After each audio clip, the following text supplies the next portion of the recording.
우리 오늘 설교 제목을 함께 좀 읽어볼까요? 시작. 우리 함께 예배당을 세워갑시다. 다시 한번 시작. 우리 함께 예배당을 세워갑시다. 옆 사람에게 한번 이야기할까요? 시작.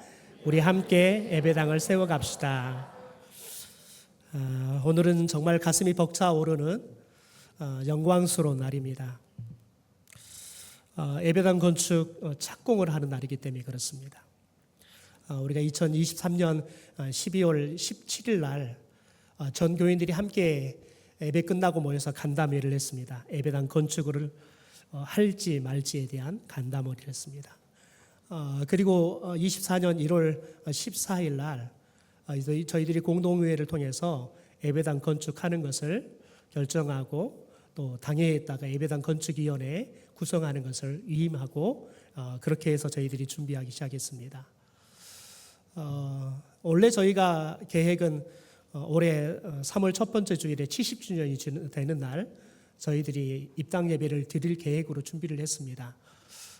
그렇지만 작년에 또 저희들이 잘 준비하다가 마지막 저희들이 시공사와 계약하는 과정 속에 원래 이야기했던 계약금과는 조금 다른 계약금들을 요구를 해서 저희들이 계약을 하지 않게 되고 또 새로운 설계사와 시공사들을 저희가 찾게 되었습니다. 그런데 이렇게 가만히 뒤를 돌아보고 보니까 그 시간이 저희 교회에 꼭 필요했던 시간인 것 같습니다. 다 떠나서 저에게 꼭 필요했던 시간이었던 것 같습니다. 더 나아가서는 오히려 늦어진 것 같지만 하나님께서 원래 우리가 작년에 계획했던 또 설계했던 그리고 심지어 또 저희들이 심의위원회까지 통과했던 그 설계도로는 저희가 200평이었습니다. 그런데 하나님은 성에 차지 않으셨나 봅니다. 301평으로 저희들이 올해 설계를 하고 이제 건축을 하게 되어집니다. 그에 또 따라서 또 저희들이 건축비가 더 많이 또 상향되기도 했지만 또 전쟁이라는 또 변수가 생겨서 건축비가 더 올라서 저희들이 건축을 하게 되지만 정말 좋은 설계사와 또 좋은 시공사를 만나서 정말 불편함 없이 그리고 또 그 어떤 때보다 좀 신속하게 저희들이 설계와 또 시공을 계약하게 된 것 같습니다. 참 감사한 것은 이 설계사나 시공사의 대표나 요청하면 단 한 번도 노가 없어요.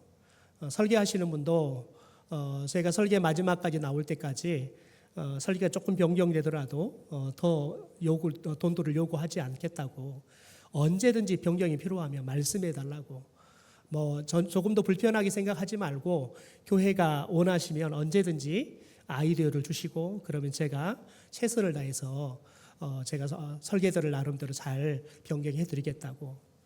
그렇게 말하는 설계사 참 정말 찾아보기가 어렵습니다.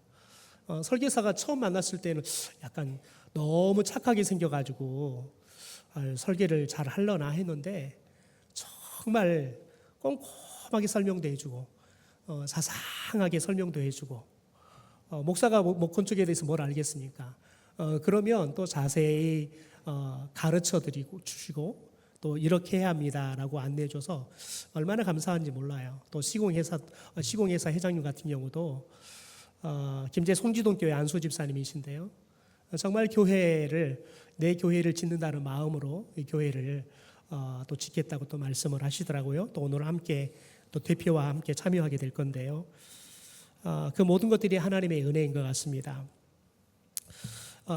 여러분 그런데 지금 우리가 이 자리에 가만히 보니까 우리 교회가 70년 전에 교회가 시작되었을 때 그 창립 멤버들 우리 권사님들도 앉아 계시고 더 나가서 70년 동안 이 교회를 세워가기 위해서 눈물로 기도하고 때로는 열심히 피땀 흘려서 벌었던 돈들을 또 헌금해 가면서 교회를 세워왔던 또 우리 어르신들 또 앞서던 세대들 또 우리 장로님 권사님들 더 나가서는 또 교회에 보이지 않는 곳에서 늘 교회를 잘 가꾸기 위해서 애쓰고 수고하고 애쓰는 우리 관리위원들이나 또 우리 청년들 심지어 우리 또 중고등부 아이들도 함께 예배를 하고 있습니다. 여러분 그런데 우리가 예배당 건축을 하기 시작하면 여러분 모든 사람들의 마음에는 거룩한 부담감이 생깁니다.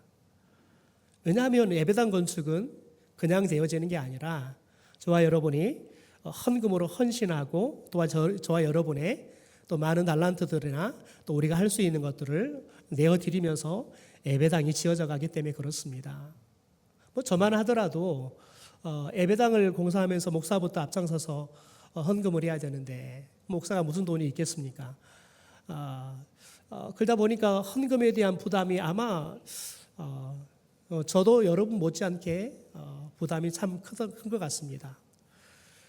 그래서 요즘은 교회에 차를 몰고 가다 보면 복권방이 자꾸 눈에 들어옵니다. 지난번에는 복권을 저희 집사람이 샀더라고요. 근데 저희 집사람이 너무 좋아하는 거예요. 당첨이 됐다는 거예요. 그래서 저는 2등이나 됐나 했더니 5천 원짜리 됐다는 거예요. 그래서 5천 원짜리 됐으면 말도 꺼내지 마. 여러분, 우리 모두가 그런 부담을 갖습니다. 더군다나 이 자리에 앉아 있는 우리 어르신들은 이제 내가 나이 먹고 돈도 못 버는데 예배당 건축을 한다는데 내가 좀 헌금도 해야 될 건데 어떡하지? 라는 부담도 있을 겁니다. 또 어느 청년들이나 우리 중고등부 아이들은 우리는 돈도 안 벌고 돈을 오래 쓰는 사람들인데 우리가 헌금을 해야 될 건데 그런 부담들이 다 있습니다. 여러분, 그런데 오늘 본문을 보면 솔로몬이 성전을 건축하는 마지막 단계의 이야기들이 기록이 되어 있습니다.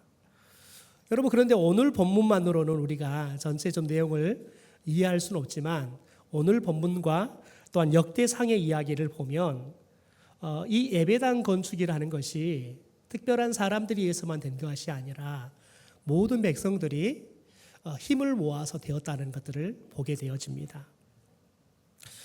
솔로몬이 돈이 참 많았지만 여러분, 솔로몬이 예배당을 짓는데 성전을 짓는 데 있어서 그가 준비를 하는 것이 아니라 그의 아버지가 아마 기록에 의하면 한 3년에서 4년 정도의 시간 동안 다윗과 이스라엘 온 백성들이 성전을 짓기에 필요한 모든 재료들을 다 헌물하고 가지고 나와서 모았습니다.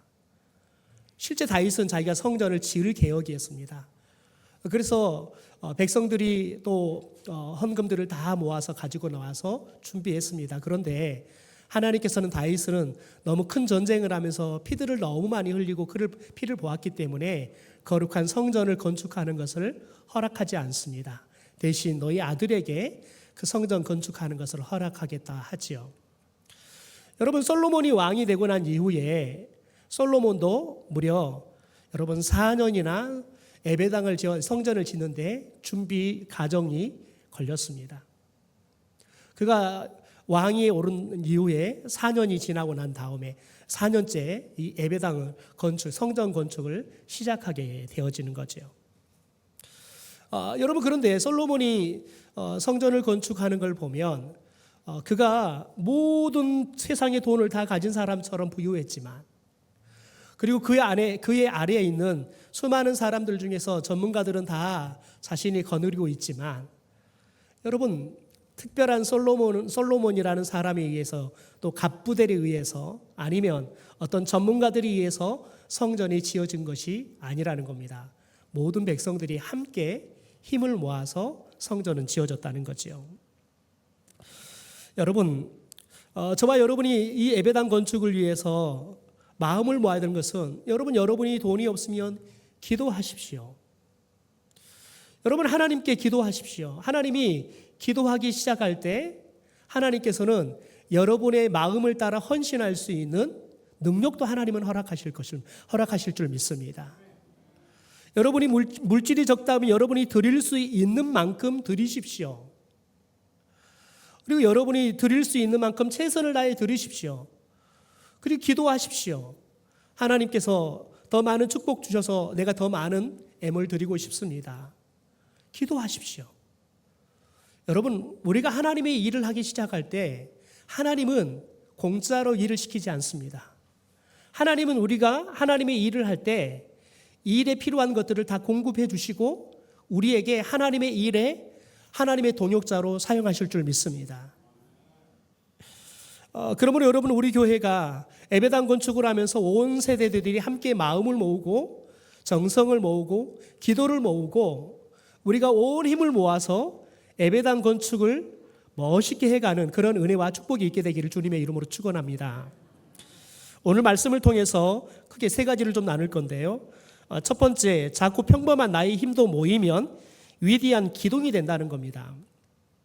40절 이후부터 보면 성전 외곽에 쓰일 수많은 놋기구들이 등장을 합니다. 거대한 두 놋기둥인 야긴과 보아스라는 성전 입구에 세워져 있던 여러분, 이 두 기둥도 노수로 만든 기둥입니다.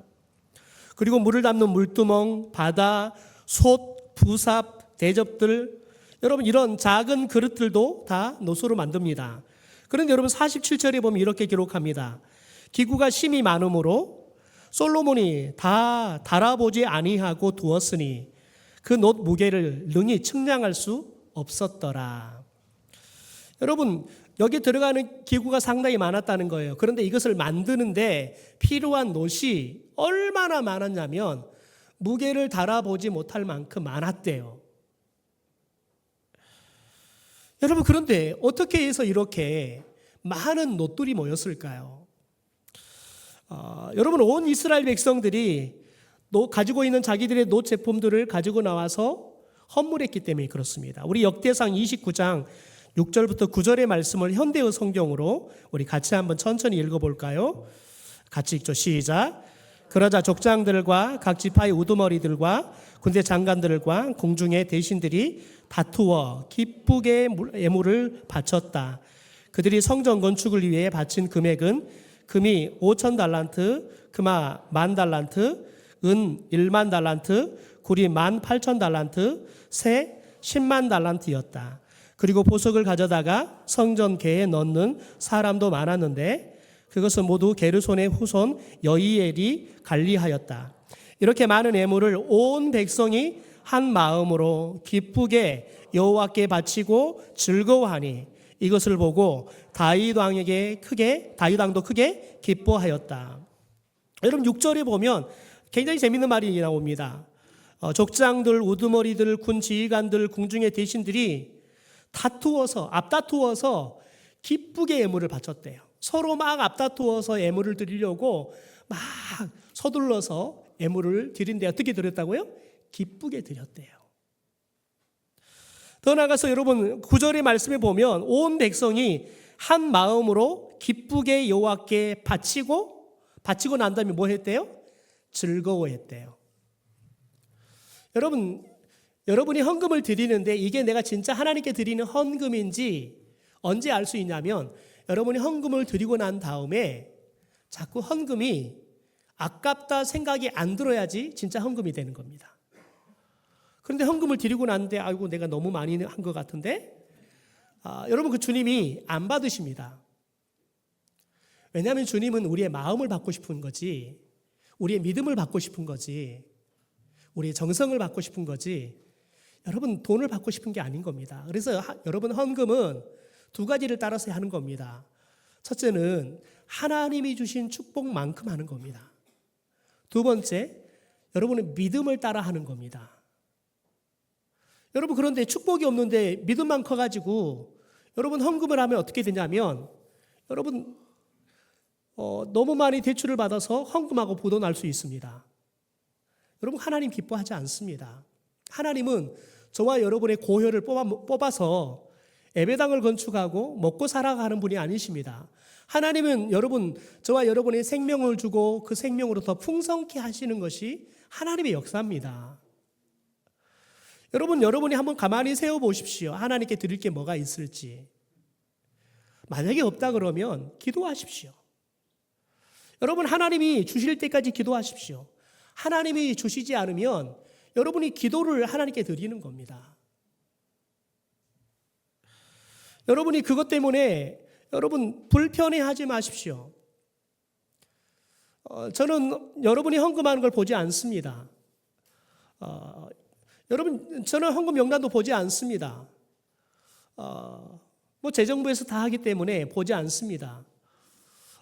왜냐하면 여러분들은 혹시 제가 그런 걸 다 보고 헌금 많이 한 사람만 차별한다는 생각들을 종종 하시더라고요.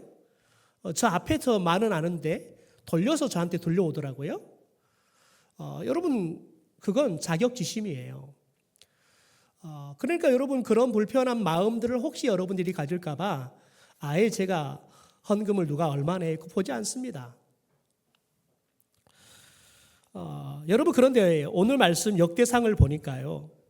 9절이 그렇습니다. 온 백성이 한 마음으로 기쁘게 바쳤다는 거예요. 여러분이 예물을 바칠 때 기쁘게 바칠 수 있는 마음이 있을 때 바쳐야 돼요. 여러분 혹시 여러분 중에 내 배우자가 예수를 믿지 않아요. 여러분 그럴 때 여러분이 거금의 헌금을 하려고 하면 여러분이 벌어도 여러분 배우자와 나누어서 배우자가 동의할 때 헌금하십시오. 왜냐하면 부부는 한 몸입니다. 여러분이 내가 벌어서 하는 헌금이지만 여러분 내 배우자가 그걸 기뻐하지 않으면 헌금하지 않는 것이 오히려 더 낫습니다. 왜냐하면 그것이 두 부부 사이에 금이 갈 수 있는 동기가 될 수 있습니다. 사탄에게 여러분 우리 가정을 우리 부부 사이를 깰 수 있는 여러분 조금이라도 기회를 주지 마십시오. 여러분이 안 하셔도 하나님께서는 충분히 다른 사람을 통해서도 하게 하실 거예요. 여러분 그런데 여러분 오늘 말씀해 보니까 온 백성들이 각자 자기가 드릴 수 있는 만큼 그것도 기쁘게 드릴 수 있을 만큼 가지고 왔다는 거예요. 그러니 생각해 보십시오. 어떤 사람은 가지고 온 것이 여러분 간에 기별도 되지 않을 만큼 적은 헌금일 수 있어요. 여러분 그런데 하나님은 그런 헌금들을 모아서 기둥이 되게 하는 거예요. 하나님은 어떤 특정의 사람들을 여러분 들어서 여러분 예배당을 짓잖아요. 그러면 어떤 일들이 벌어지냐면 그 사람들이 그 예배당의 주인이 돼버릴 수 있어요. 그래서 하나님은 깨미들의 헌금을 가장 기뻐하십니다.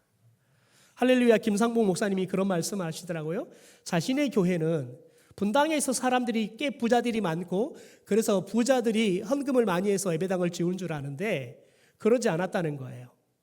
계좌를 만들 때에도 작정을 할 때에도 아주 적은 금액을 해서 가난한 사람도 부담 갖지 않도록 헌금을 할 수 있도록 했다는 거예요. 그래서 그런 소위 말하면 그분이 개미 헌금이라고 그러더라고요.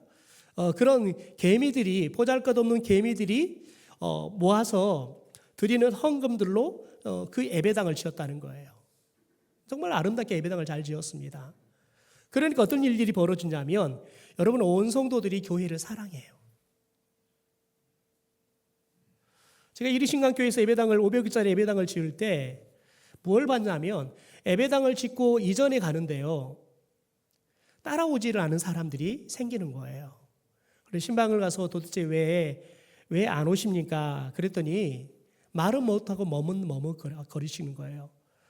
그런데 나중에 뭐라고 말하냐면 제가 한 게 있어야지요. 제가 한 게 없어서 제가 차마 못 가겠어요. 그래서 그분은 여러분 그 있었던 그 자리, 그 교회에 그대로 남았습니다. 우리 강명성 목사님 교회 남중교회가 그곳을 사가지고 들어오셨는데 거기에 고스란히 남았어요. 그런데 얼마 후에 다시 교회를 오셨어요. 그래서 아니 왜 거기 또 등록하셔서 잘 다니든지 왜 오셨어요? 그랬더니 자기는 분명 거기를 30년, 40년 다녔는데 그 남중교회에 등록하니까 새가족이라 그러더래요. 자기가 그 교회 제일 오래 다녔는데 자기한테 새가족이라 그러더래요. 새가족 교육받으라고 그러고 새가족 신방받으라고 하고 기분 나빠서 왔다고 오셨더라고요. 여러분 예배당을 짓는데 저와 여러분이 큰 게 아니더라도 여러분 우리들이 정성을 모으면 불편하지 않을 수 있어요. 제가 아시는 권사님께서 당뇨가 있으세요. 그런데 아들이 사진관을 크게 지어가지고 운영했는데 불이 나버렸어요. 그것도 하필이면 보험을 들기 딱 전에 불이 나버렸어요. 그래서 완전히 다 투자한 걸 다 날려버렸어요. 그래서 하루아침에 집이 폭삭 내려앉아 버린 거예요. 그런데 이분들은 너무 믿음이 좋으세요. 그래서 예배당을 짓는데 헌금을 하고 싶다는 거예요. 그래서 두 분들이 곰곰이 생각해서 어떻게 하면 헌금할 수 있을까? 그래서 그분들이 하신 게 뭐냐면 폐지를 모으시는 거예요. 폐지를 모으셔가지고 그걸 5,000원짜리, 10,000원짜리 헌금을 가지고 오시는 거예요. 여러분, 그런 헌금이 하나님께서 가장 크게 보시는 거예요. 왜요? 거기에는 교회를 사랑하는 마음이 들어있는 거예요. 여러분, 그분은 목숨을 걸고 그 헌금을 모으는 거예요.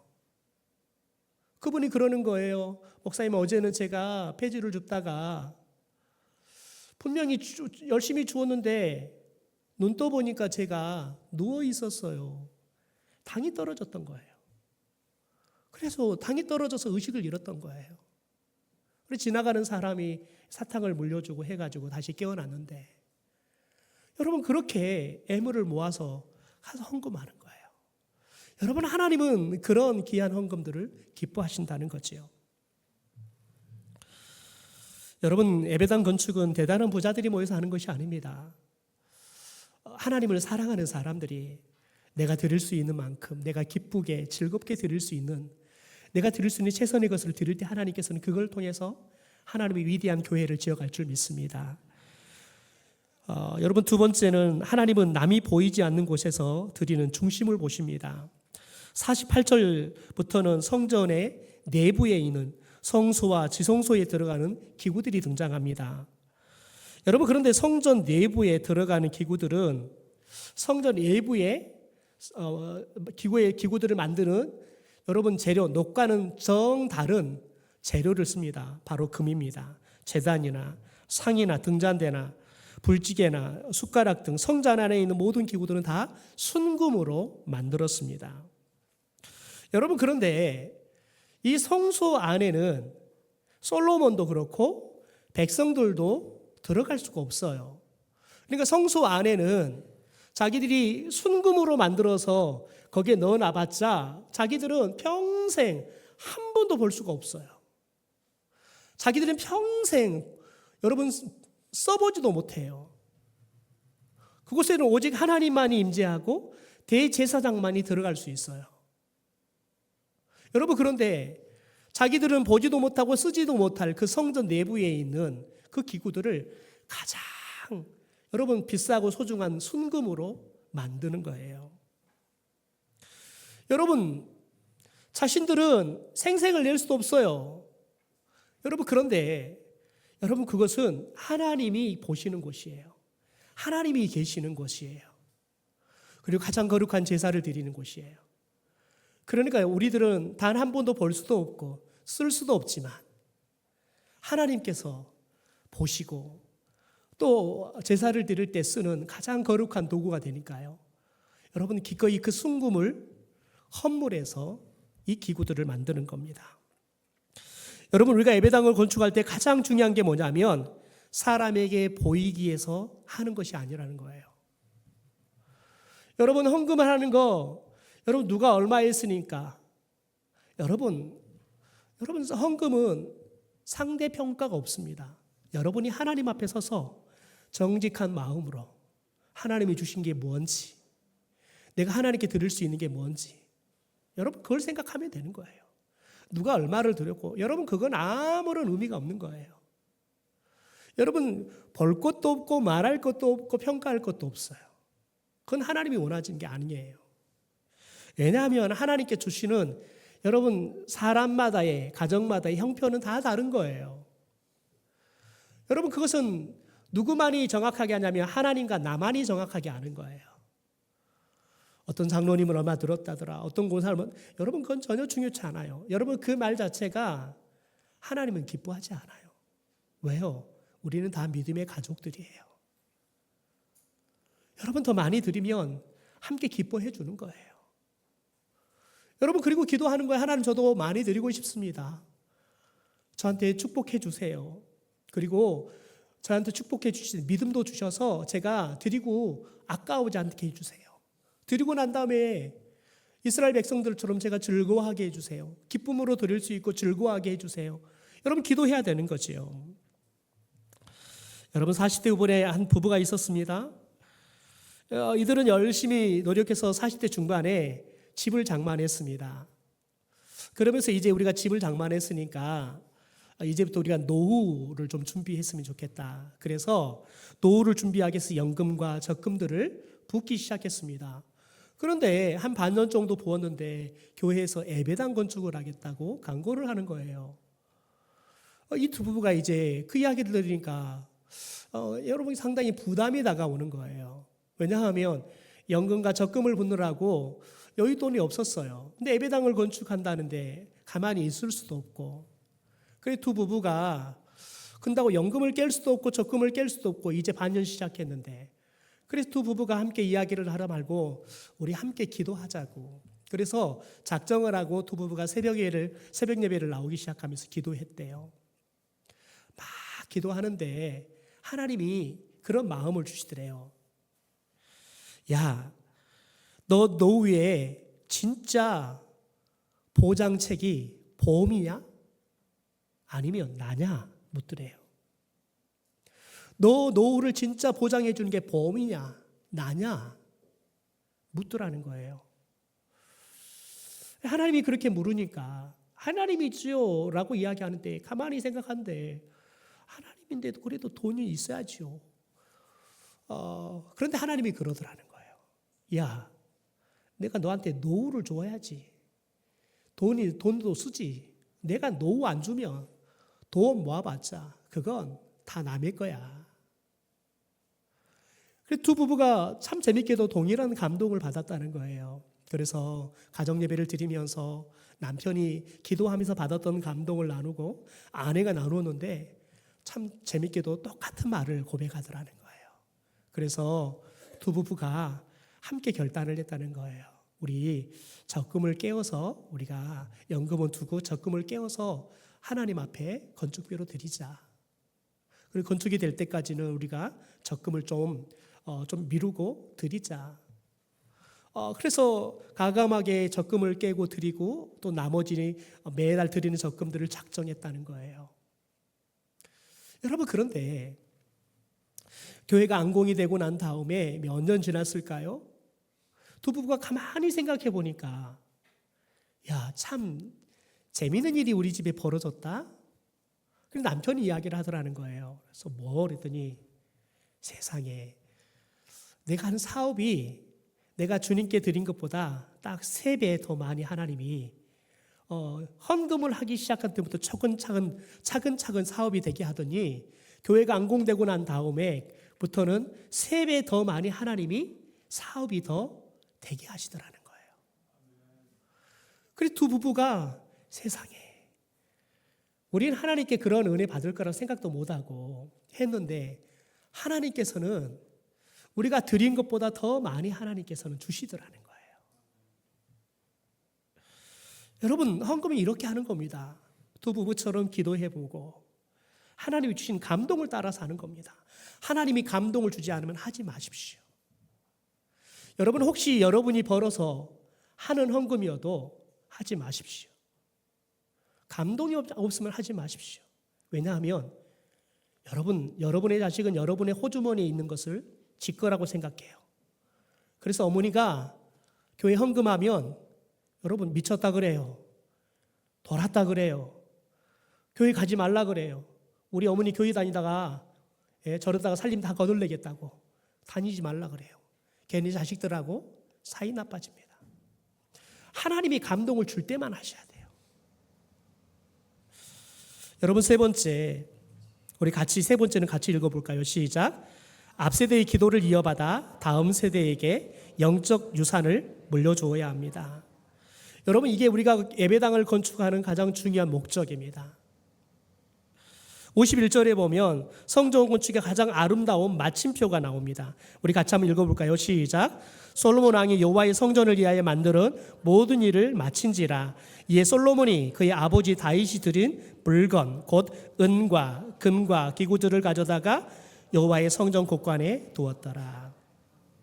여러분, 솔로몬이 성전 건축을 완성할 수 있었던 건 뭐냐면 그의 아버지 다윗과 이스라엘 백성들이 3년, 4년 동안 열심히 준비해 준 여러분 그 성전 건축에 여러분 유산을 믿음의 유산을 이어받았기 때문에 성전 건축이 가능했던 겁니다. 여러분 역대상 29절에 보면 다윗과 백성들이 애물을 하나님 앞에 드린 이후에 솔로몬에게 그 유산을 물려주잖아요. 그런데 하나님께 위대한 믿음의 고백을 합니다. 우리 역대상 29장 14절을 현대어 성경으로 같이 한번 읽어보시죠. 같이 읽죠. 시작. 여호와여 우리가 이토록 즐겁게 애물을 바칠 힘이 어디서 나왔겠습니까? 저나 저의 백성들에게는 그런 힘이 없습니다.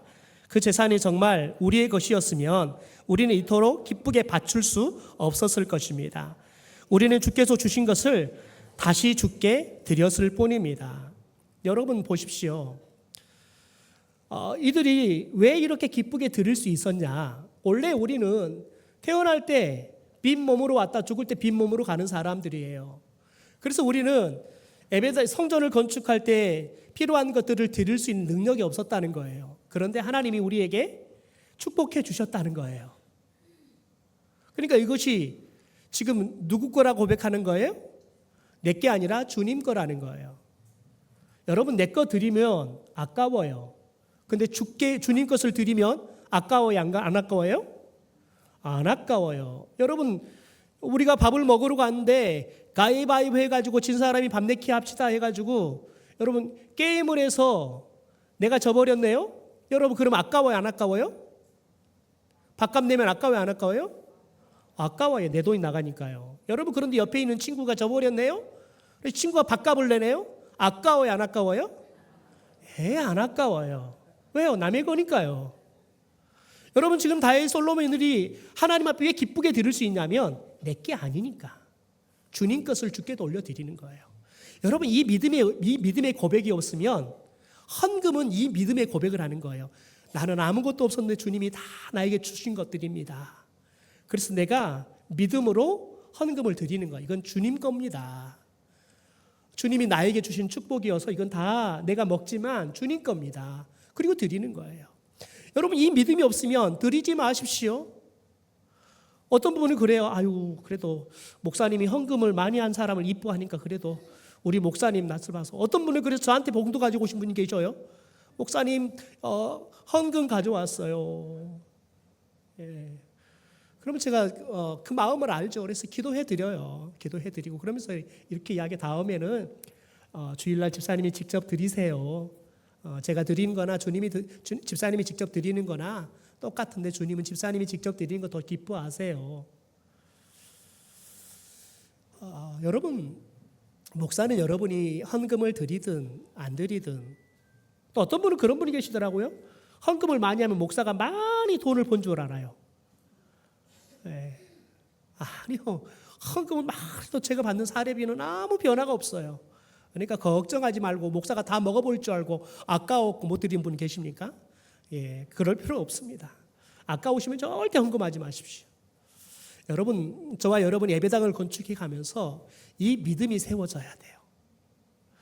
여러분, 우리의 지난 70년 동안 우리의 앞서간 믿음의 세대들이 이렇게 많은 믿음의 유산들을 우리에게 물려주셨습니다. 그래서 우리가 이렇게 믿음의 삶을 살고 있는 겁니다. 여러분, 이제 우리가 우리의 다음을 오고 있는 다음 세대들, 우리 자녀들에게 여러분 이 믿음의 유산을 우리가 더 풍성하게 만들어서 더 풍성한 믿음의 유산을 물려줘야 할 줄 믿습니다. 그래서 우리가 예배당을 질 때 우리 아이들이 특별히 우리 다음 세대들과 30, 40 세대들이 와서 신앙생활할 수 있는 환경을 만들려고 하는 게 뭐냐면 30, 40 세대들이 정말 어렵게 살아가요. 교회를 막 떠나가요. 그래서 그들이 교회에 오면 좀 행복하고 그들이 살기가 좀 좋은 곳, 그런 좀 환경들을 만들어서 너무 그들에게 어떻게 보면 좀 좋은 가족 같은 교회가 됐으면 좋겠다. 우리 다음 세대들이 아이 오면 재밌게 뛰어놀 수도 있고 자신들의 꿈을 이루기 위해서 준비하기도 하고, 그래서 우리 아이들이 여기 오면 정말 하나님의 사람으로 또 세상 속에서 선한 영향력을 발휘할 수 있는 좋은 지도자로 키워져가는 여러분 그런 공간을 지키기 위해서 저와 여러분의 예배당을 짓는 거예요. 여러분, 저와 여러분이 오늘 드리는 이 예물은 세대와 세대를 잇는 어떻게 보면 또 하나의 영적 기적의 다리예요. 여러분, 저 예배당 공간이 여러분 우리 앞서간 세대로부터 받았던 그 믿음을 다음 세대에게 물려주는 좋은 센터가 될 것입니다. 그러므로 저와 여러분이 기도함으로 우리가 드릴 수 있는 최선의 정성을 다해서 하나님이 주신 것으로 우리가 함께 헌신하면서 예배당을 지어가되 저 예배당이 우리 다음 세대에게 우리의 믿음을 계속해서 물려줄 수 있는 그런 센터의 교회로 세워가는 그런 은혜가 있게 되기를 주님의 이름으로 축원합니다.